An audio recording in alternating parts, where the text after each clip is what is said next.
ഇന്നത്തെ യാത്ര ശ്രീ തുറയിൽക്കാവ് ഭഗവതി ക്ഷേത്രത്തിലേക്കാണ് കേട്ടോ. ക്ഷേത്രത്തിന് മുൻപോട്ട് പോകുമ്പോൾ അതിമനോഹരമായിട്ടുള്ള പാലം നിങ്ങൾ കാണാം. അതിലൂടെയുള്ള യാത്രയോ അതിമനോഹരം തന്നെ. പിന്നീട് നമ്മൾ ക്ഷേത്രത്തിന്റെ കിഴക്ക് ഭാഗത്താണ് എത്തുക.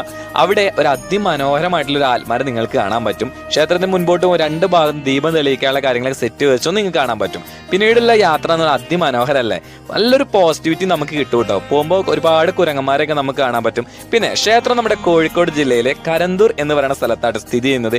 2000 വർഷം പഴക്കണ്ടത്ര ഈ ക്ഷേത്രത്തിന്. സനാതന ധർമ്മത്തിന്റെ ഭാഗമായിട്ട് ഒരുപാട് കാര്യങ്ങൾ ക്ഷേത്രത്തെ കുറിച്ച് പറയുന്നത്, അതൊക്കെ നിങ്ങൾ സ്വയം വായിച്ച് മനസ്സിലാക്കുക. പിന്നെ നമുക്ക് ഈ കുരങ്ങന്മാർക്കൊക്കെ ഭക്ഷണം കൊടുക്കാം. പക്ഷെ അതിന് മുൻപ് തൊട്ടടുത്തൊരു സൈൻ ബോർഡ് വെച്ചിട്ടുണ്ട്. അത് പൂർണ്ണമായിട്ട് വായിച്ചതിന് ശേഷം മാത്രം ഭക്ഷണം കൊടുക്കാൻ നിങ്ങൾ ശ്രമിക്കട്ടെ എല്ലാവരും.